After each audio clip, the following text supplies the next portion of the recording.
오늘 함께 읽은 이 128편 말씀은 제가 가장 좋아하는 성경 구절 중에 하나입니다.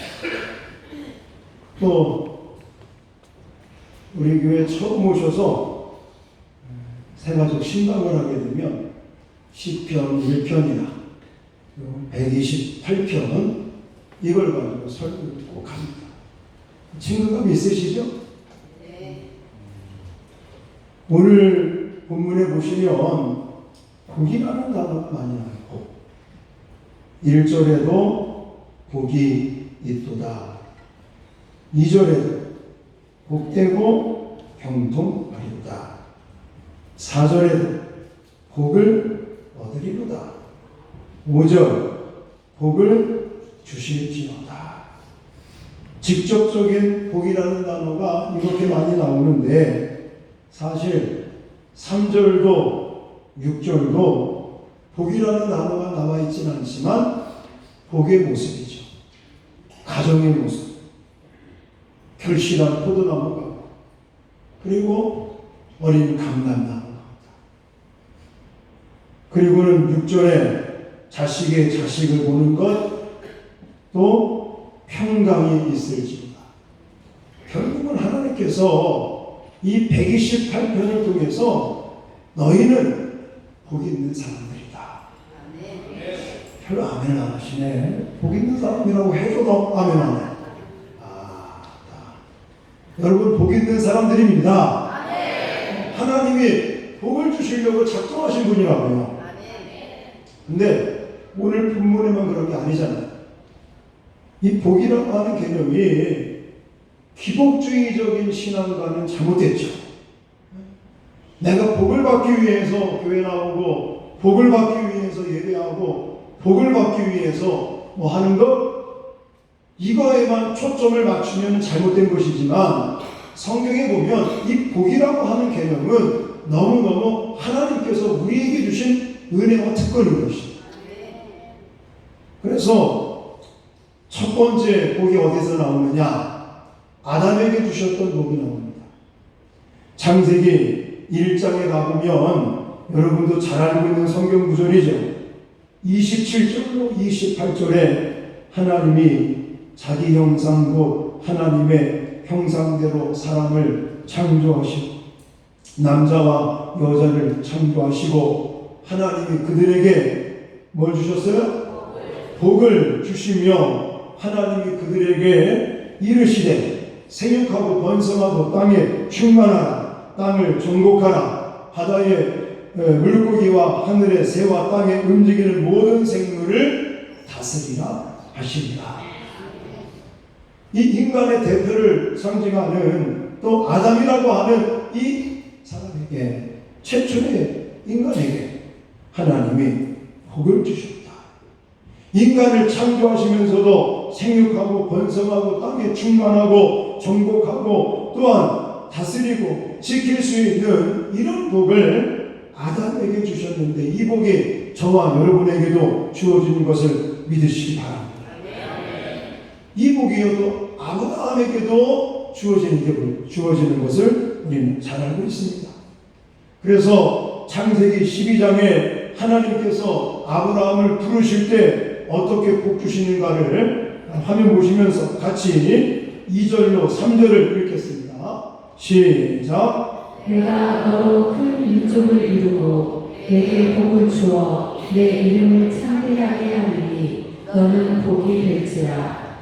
너를 축복하는 자에게는 내가 복을 내리고 너를 저주하는 자에게는 내가 저주하리니 땅의 모든 족속이 너로 말미암아 복을 얻을 것이라 하신지라. 아멘. 믿음의 조상이라고 말하는 아브라함을 하나님께서 부르실 때 너로 큰 민족을 이루고 내게 복을 주겠다. 너는 복될지라, 복이 될지라. 그러시면서 축복권도 주시죠. 모든 족속이 너로 말미암아 복을 얻을 것이라. 복의 근원이 되게 하시고 축복의 통로로 아브라함을 세우신 것 같이 오늘 믿음으로 여호와를 찾는 우리들에게도 하나님께서 동일한 복을 부어주시는 줄 믿습니다. 그렇다면 오늘 본문 128편에는 구체적으로 어떠한 복을 말씀하십니까?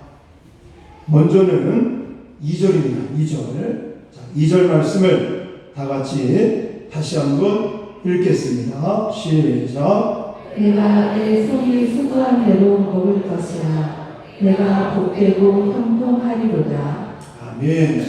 이 2절은요, 개인에게 주시는 복이다. 이렇게 말할 수 있겠습니다. 우리 각자 개인들에게 하나님이 복을 주시는데 어떠한 복을 주시느냐? 내 손이 수고한 대로 먹는다. 이것은 일한 대가로서 또 땀 흘려 일한 사람들에게 주시는 노동의 대가로서의 복이다 라고 말할 수 있겠죠. 자, 여러분들이 회사에서 열심히 일을 합니다. 근데 별로 성과가 안 나요. 지금은 농사 짓는 사람들이 우리 부산 여기 우리 교회 출석하시는 분들은 거의 한 명도 없는 걸로 알고 있는데, 농사 짓는 사람이 봄에 씨를 뿌리고 여름에 무더운 날씨에 그냥 땀 흘리려고 하면서 가꾸고 했는데 가을에 별 힘이 없어요. 그러면 얼마나 죽을 맛이겠습니까? 우리가 지난주에 추수감사절로 보내면서 과일들을 보면서 얼마나 마음이 기쁘고 행복합니다. 농부가 땀 흘려 일하고 나중에 풍성한 결실을 맺는 그 기쁨과 감격, 이런 것과 마찬가지로 저와 여러분께서 정말 하나님께서 주신 일터에서, 사업장에서, 직장에서, 여러분 가정에서나 곳곳에서 땀 흘려 일하고 애쓴 만큼 하나님께서 30배, 60배, 100배의 결실을 맺게 하시는 축복을 오늘 본문에서 약속하시는 줄 믿습니다. 믿습니다. 저도요, 살맛이 나는 살맛이. 왜냐? 이렇게 하나님의 교회를 부흥시켜 주시니까.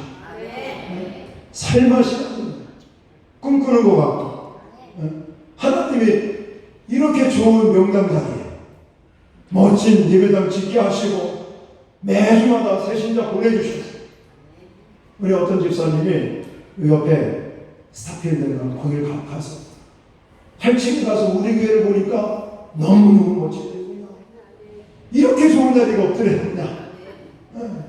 하나님이 이렇게 목회에 복을 주시니 제가 살맛이 안 나겠습니까? 눈만 뜨면 노래가 나오고 재미있고 감사하죠. 여러분, 저는 목사로서 목회하면서 하나님이 열매를 주시고 결실을 주시니까 살맛이 나요.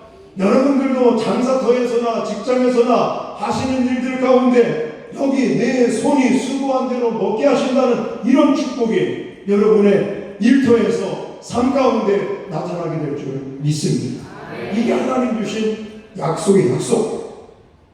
그 다음에 두 번째 복은 3절입니다. 3절 말씀을 같이 읽겠습니다. 시작. 내 집 안방에 있는 내 아이는 결실한 포도나무 같으며 내 식탁에 둘러앉은 자식들은 어린 감람나무 같으리로다. 아멘. 이것은 가정에 주시는 복이라고 말할 수 있겠습니다.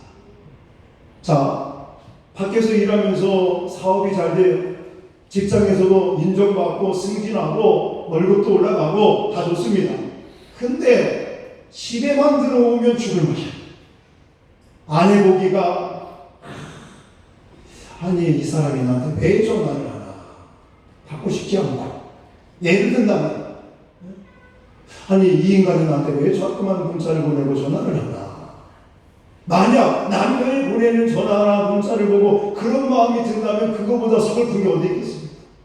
맨날 같이 한 이불 속에서 같은 밥솥에 밥을 먹고 같이 살면서 그렇게 만약에 불화가 일어난다면, 남자들이 아니면 우리 여자들이 밖에서 일하다가 집에 들어가기 싫은 마음이 만약에 생긴다면 얼마나 비참한 겁니까? 아무리 돈을 많이 벌어도 소용없겠죠. 개인에게 주시는 복도 중요하고 그 다음에 가정에 주시는 복도 중요한 줄 믿습니다.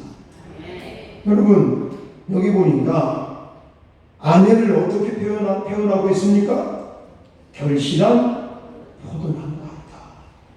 네, 아내를 바라볼 때에 주렁주렁 열매 맺은 포도송이 같다. 저는 이 말씀이 아주 마음에 와닿습니다. 왜냐? 포도농사를 많이 졌거든. 우리 아버님께서 농부로 농사를 지시면서 포도농사를요 엄청 오래 졌어요. 그때 아버님 이제 일 도와드린다고 신학교 다닐 때까지도 월요일 날 강의가 없으면 새벽 예배 끝나고 시골로 가가지고 포도밭으로 고추밭으로 논으로 아버님 일을 도우면서 거기에 열매가 주렁 맺힌 것을 보면요 얼마나 가슴이 그냥 뿌듯하고 또 행복하고 감사하지. 가정이 바로 아내를 바라볼 때 포도송이를 바라보면서 느끼는 그 행복감이 아내를 바라보고 남편을 바라볼 때마다 새겨지기를 주님의 이름으로 축원합니다. 가정을 구성하는 게 부부관계잖아요. 부부 서로의 이런 관계가 정말 결실한 포도나무를 바라보는 것 같은 이런 행복이 가득한 부부관계, 또 행복이 가득한 가정의 축복이 임하게 될 줄 믿습니다. 또 가정을 이루는 구성원이 누구냐? 아이들, 자녀들. 어떤 가정에는 자녀들 때문에 웃는 가정이 있는가 하면 어떤 가정은 자녀들 때문에 우는 가정도 있더라고요. 너무너무 속상한 일이 많이 생기니까. 근데 오늘 본문에 보니까 자녀들이 어떻다고 표현하고 있냐면 어린 감람나무 같으리로다. 내 식탁에 둘러앉은 자식들을 뭐 같다고요? 어린 감람나무 같다. 이건 희망을 가리키는 거예요. 감람나무라고 하는 것은 이 이스라엘 백성들 가운데는 기름을 주거든요. 기름. 그러니까 어린 감람나무 이제 싹이 나서 자라나는, 그래서 앞으로 기름도 주고 열매도 줄 그 어린 감람나무, 미래에 대한 소망이고 희망이 가득한, 그래서 창대하며 장수하고 또 풍요롭고 안정된 삶을 하나님께서 보장해 주시겠다는 약속인 줄 믿습니다. 그러면서 6절에 가보니까 자식의 자식을 볼지어다. 자식이 자식을 보는 거는요, 장수의 복을 가리켜요. 오래 사는 거. 저도 아마 손자를 못 볼 것 같죠? 딸내미 결혼을 시켰으니까 몇 년 하면 50대 할아버지가 되겠어요. 여러분, 자식이 자식을 보고 그 다음에는 평강이 있는 이런 가정 안에 주시는 하나님의 아름다운 축복이 하나님께서 약속하신 복이라는 것입니다. 자, 그러면 개인에게 주시는 복, 가정에 주시는 복. 마지막 5절을 보시면요, 이것은 공동체 안에 주시는, 그리고 영적인 축복을 가리키는데, 자, 5절 말씀을 같이 읽겠습니다. 시작.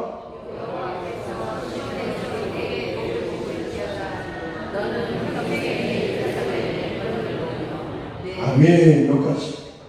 자, 보시면 시온에서 내게 복을 주실지어다. 시온 나왔어. 시온이 그러면 뭘 생각하라고 했어요? 예루살렘 성벽이 있고 성전이 있고 하나님과 예배드리는 영적인 그런 행위들이 이루어집니다. 다시 말해서 이스라엘 백성들이 한데 모여서 서로 모여 살고 있는 그 공동체 안에, 그리고 영적인 삶 가운데 하나님께서 복을 주시는데 평생 예루살렘의 번영을 보게 하시는 이런 하나님의 축복이 우리에게도 주어진 것을 믿습니다. 여러분, 우리가 신앙생활함에 있어서 이 영적인 복은요 너무너무 중요합니다. 왜 그런 거 하냐면 교회를 다니는데 예를 들어 오늘도 주일이 벌써 왔네. 안 가면 전화 올 수도 있고 가야지 뭐 어떻게 된다. 예를 들어 그런 마음으로 교회를 온다면 저는 속상할 것 같아요. 여러분 오늘 교회 오시면서 목사님이 보고 싶구나. 우리 옆에 장로님이 보고 싶구나. 권사님이 보고 싶구나. 아멘 안 하시네. 마지못해 왔어요?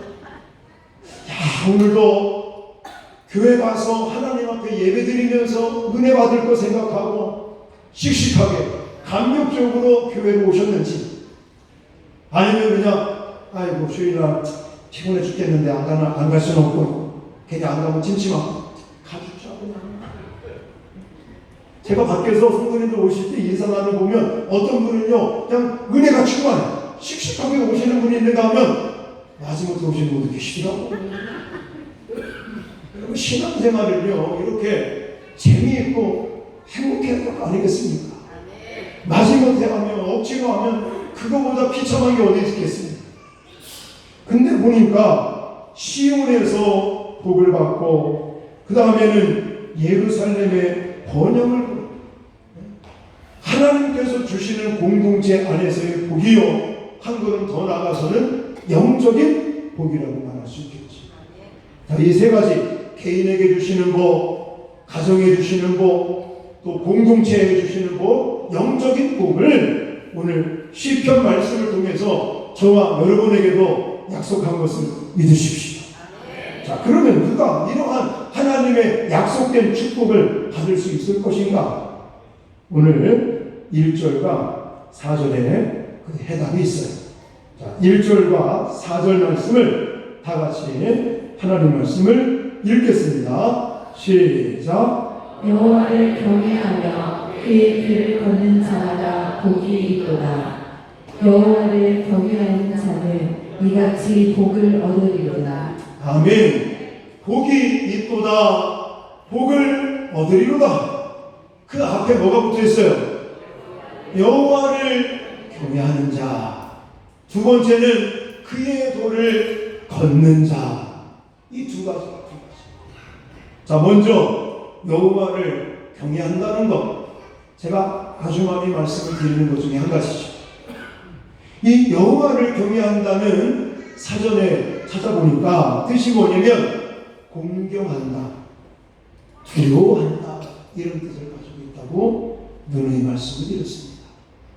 그래서 여호와를 공경하는 것, 여호와를 두려워하는 것, 오해할 소지가 있는데 두려워한다는 말을 오해하실 수 있어요. 이 두려워한다는 말은 공포의 대상이 아닙니다. 내가 뭔가 하나님께 죄를 짓고 잘못하면 하나님께 큰 벌을 받을까? 물론 때에 따라 하나님이 사랑의 채찍을 들으실 수도 있지만 하나님 그렇게 유치한 분이 아닙니다. 여기서 말하는 두려움이라는 것은 존재성, 인식에 대한 두려움인 거예요.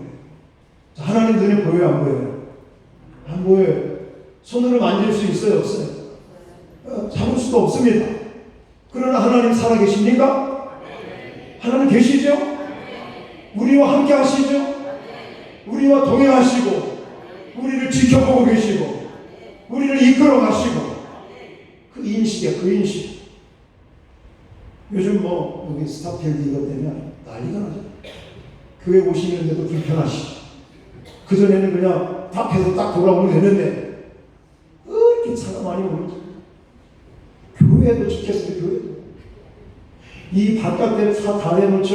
이게 오늘만 그런 거 아니에요. 매일 그래, 매일.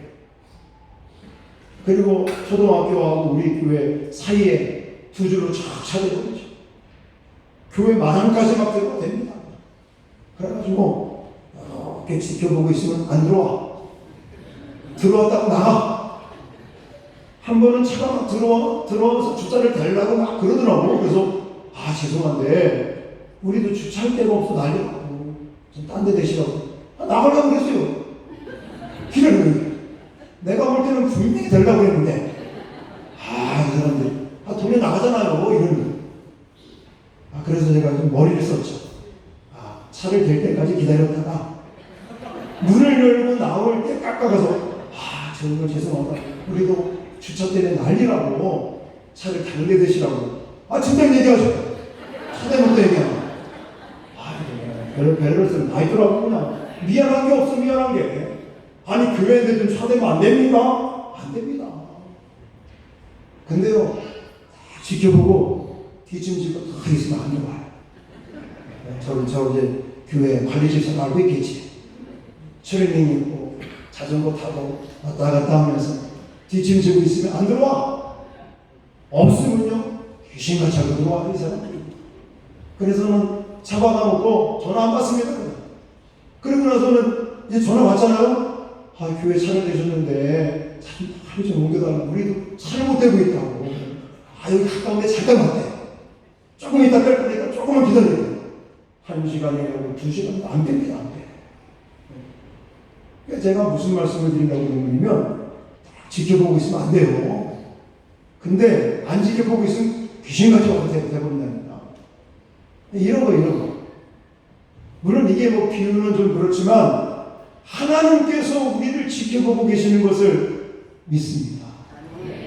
하나님이 우리를 눈동자와 같이 지켜보고 계시고 안위하고 계시고 이끌어 가심을 우리가 잊지 않는 거죠. 그래서 우리는 코람데오라는 말을 잊지 말아요. 코람데오 뜻이 뭐예요? 하나님 앞에서. 지금 눈에 보이진 않지만 하나님 앞에서 하나님께서 지켜보시는 가운데 내가 살아가고 있다는 그 마음을 놓치지 않는 것이죠. 제가 전화통화를 이제 많은 사람들하고 하잖아요. 전화통화하다가 유만성 목사님하고 통화하게 되면 나도 모르게 이렇게 자세가 이렇게 바르게 되더라고요. 어떤 데는 누워서 전화도 받고 엎드려서 전화도 받고 앉아서 전화 받고 그러다가 유만성 목사님 전화가 오면 나도 모르는 사이에 정중하게 바른 자세로 바뀌고. 옛날서부터 이 목사님을 제가 모시고 오랫동안 사역을 하다 보니까 목소리만 들어도 그렇게 바뀌는, 하나님 앞에서도 그렇게 돼야 될 줄 믿습니다. 눈에 보이진 않지만 지금도 하나님이 나와 함께 하시고, 그리고 나는 하나님 앞에서 살아가는 거다. 사람들 앞에 살아가는 것이 아니라 하나님 앞에 정직하고 최선을 다해서 하나님의 영광을 위해, 하나님의 이름을 그 높임을 위해서, 존귀를 위해서 나는 살아간다. 그럼 우리의 자세가 흐트러지지 않지 않겠습니까? 사람들이 왜 죄를 짓는지 알아요? 두 가지입니다. 하나는 욕심이 가득하니까. 두 번째는 아무도 안 본다고 생각하니까 죄를 저지르는 거예요. 그러나 하나님은 우리를 보고 계십니다. 그래서 여호와를 경외한다는 개념은요, 두려워하는 거예요. 누구를 두려워하는 거예요?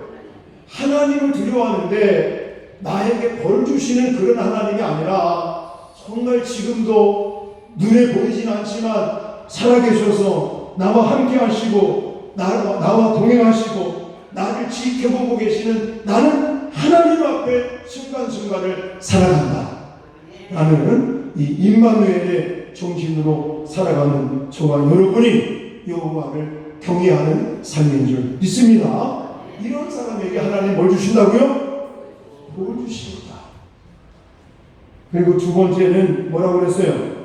그의 길을 걷는 자가, 걷는 자. 자, 그의 길을 걷는다는 것은 어떤 의미를 가지고 있느냐? 그분과 동행한다는 의미도 있지만 더 실질적인 의미는 뭐냐면 그분의 말씀대로 생활하는 거예요. 여호와의 율법과 계명을 지키는 겁니다. 물론 우리가 율법을 지킴으로 구원을 받는 것은 아니에요. 그리고 우리 중에 율법을 100% 완벽하게 지킬 사람은 아무도 없습니다. 그렇지만 저와 여러분이 죄악의 사슬에 묶여서 사탄 마귀의 노예요, 또 하나님과 원수의 어떤 우리들을 예수 십자가 보혈의 은혜로 말미암아 하나님의 자녀된 권세를 얻게 하신 것을 믿습니다. 우리의 신분이 바뀌었으니까 신분이 바뀐 것에 걸맞게 살아가려고 몸부림쳐야겠죠. 이게 바로 그의 길을 걷는 자예요. 여호와의 계명, 여호와의 율법, 여호와의 하나님의 말씀을 기록한 대로 어찌하든지 살아보려고 몸부림치는 사람들이 그의 길을 걷는 자들인 줄 믿습니다. 그리고 그 사람들에게 하나님께서는 복을 주실 줄 믿습니다. 근데 이것이 시편에만 나와 있는 것이 아닙니다. 자, 모세를 통해서 하나님께서 이스라엘 백성들에게 신명기 5장에 뭐라고 말씀하셨는지 자, 같이 읽겠습니다. 시작. 나를 사랑하고 내 계명을 지키는 자에게는 천대까지 은혜를 베푸느니라. 아멘. 자, 나를 사랑하고 내 계명을 지키는 자에게 하나님께서 어떻게 복을 주시느냐? 천대까지 은혜를 주신다. 복을 주신다고 약속하셨습니다. 계시록 1장 3절에는 이 예언의 말씀을 읽는 자와 듣는 자와 그 가운데 기록한 것을 지키는 자는 복이 있나니 때가 가까우니라. 지금 한국 교회는요 위기라고 합니다. 한국 교회의 권위가 지금 추락해버리고 말았습니다. 왜 그렇습니까? 왜? 지금 한국 교회의 권위가 추락하고 위기가 찾아온 것은 다른 데 있는 것이 아니라 하나님의 말씀을 실천하지 않기 때문에. 지금 우리가 하나님의 말씀을 못 듣습니까? 아니에요. 우리 마음만 먹으면 스마트폰에서, 텔레비에서, 라디오 어느 곳에서나 하나님 말씀을 듣고 읽고 또 하나님 말씀을 배우고 공부할 수 있는 여건들은요 너무 많아요. 얼마 전에 한 집사님이 저한테 어플을 하나 소개해줘요. 어플. 스마트폰에 까는 어플을 하나 소개해줬는데, 목사님 요거를 한번 보십시오. 자기가 요즘 그걸 보고 있는데 성경이요 입체적으로 낭독해주는 그런 어플이에요. 그러면서 목사님 한번 보시라고. 자기는 이걸 보면서 요즘 너무나 말씀도 많이 읽고 또 말씀의 은혜도 받고 있다. 그래서 한번 깔아봤더니요 이 입체 낭독이에요. 예를 들어 예수님께서 갈릴리 바닷가에서 막 설교하시고 뭐 이런 거 하시면 파도 소리가 들리고 갈릴리 소리가 들리고 이런 거죠. 그리고 막 배우들이 성우들이 그 성경을 낭독해 주는 것을 들으니까 재미도 있고요, 실감도 좋더라고요. 우리는요 일상생활 속에서 하나님의 말씀을 듣고 읽고 배우고 공부할 수 있는 기회도 많이 있는데, 문제는 뭐냐면 이 은혜 받고 내가 들은 하나님의 말씀을 실천하지 않는 거예요. 생각으로는 많이 아멘하시고 맞습니다, 그렇게 살겠습니다 다짐을 하는데 그의 길을 실제로 걷는 사람들이 많지 않다는 것이죠. 그러니까 사람들이 뭐라 그러는지 알아요? 예수 믿는 사람들은 입만 천국갈 것 같아요. 입만. 말은 잘 하는데 실천하지 않는 거예요. 여러분, 그의 길을 걷는 자들이 되시기를 주님의 이름으로 축원합니다. 하나님의 말씀을 삶 속에서 실천하려고 몸부림치시기를 주님의 이름으로 축원합니다. 그렇게 해야 될 이유가 바로 하나님의 영광도 물론 높여드리는 것이지만 결국은요 우리 자신들이 복을 받는 길이잖아요. 내 자신뿐만이 아니라 내 자손, 내 후손들 천대까지 하나님의 복을 받는 비결이라고 저는 말씀을 드리고 싶어요. 자, 말씀을 결론 짓겠습니다. 오늘 시편 말씀 128편을 통해서 하나님께서는 세 가지의 복을 약속하셨습니다. 첫 번째는 개인에게 주시는 복이 있고, 두 번째는 가정에 주시는 복이 있고, 세 번째는 공동체에 주시는 복, 영적인 복이 있다고 했어요. 근데 이런 복을 누가 받을 수 있느냐? 두 가지죠. 여호와를 경외하는 자, 그리고 그리고 그의 길을 걷는 자들이 복을 받는다고 하나님께서 말씀하고 계십니다. 아까도 언급을 했지만 하나님께서는 모세를 통해서 신명기에서 이 말씀을 또 하셨던 것을 우리는 알 수가 있는데, 자, 신명기 5장 29절 말씀, 신명기 10장 12절로 13절 말씀을 다 두 개 다 같이 읽겠습니다. 시작. 다만 그들이 항상 이 같은 마음을 품어 나를 경외하며 내 모든 명령을 지켜서 그들과 그 자손이 영원히 복받기를 원하노라. 이스라엘아, 내 하나님 여호와께서 내게 요구하시는 것이 무엇이냐? 곧 내 하나님 여호와를 경외하며 그의 모든 도를 행하고 그를 사랑하며 마음을 다하고 뜻을 다하며 내 하나님 여호와를 섬기고 내가 오늘 내 행복을 위하여 내게 명하는 여호와의 명령과 규례를 지킬 것이 아니냐. 아멘. 이 시간 하나님께서 주신 말씀을 가슴에 새기면서 함께 찬송 부르고 기도하는 시간을 갖도록 하겠습니다.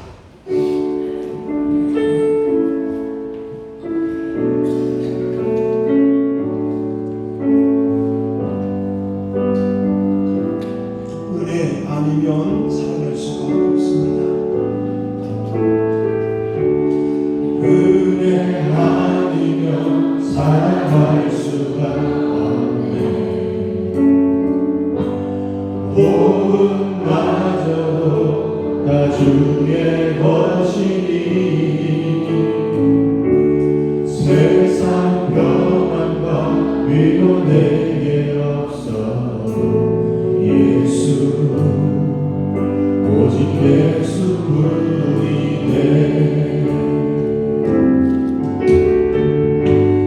은혜 아니면 살아갈 수가 없네. 복음마저도 다 주의 것이니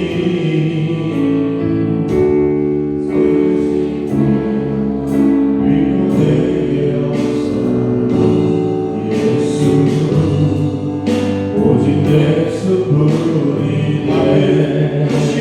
왜 닿을 수 없어도 그 시계를 닿을 수도 없고 작은 고난에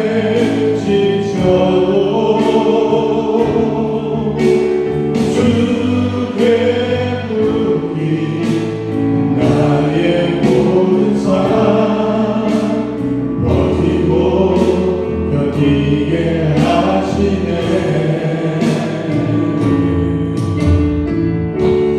은혜 아니면 살아갈 수가 없네.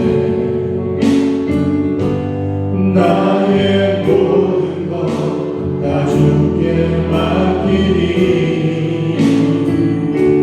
참된 평안과 위로 내게 주신 예수 오직 예수뿐이네. 이 시간 마음을 모아서 하나님 앞에 기도할 때 먼저는 오늘 주신 말씀을 다시 한번 가슴에 새기시면서 하나님께서 주신 그 약속, 그 축복에 대한 약속을 우리가 받았으니 오직 여호와를 경외하며 그의 길을 걷는 자들이 되게 하여 주시옵소서. 결단하며 기도하시고 또 여러분 지금 안고 있는 어려운 일들, 문제, 힘든 일이 무엇입니까? 이 시간 살아계신 하나님 앞에 우리의 삶을 맡기고 하나님의 기적을 간구하며 다 같이 통성으로 합심하여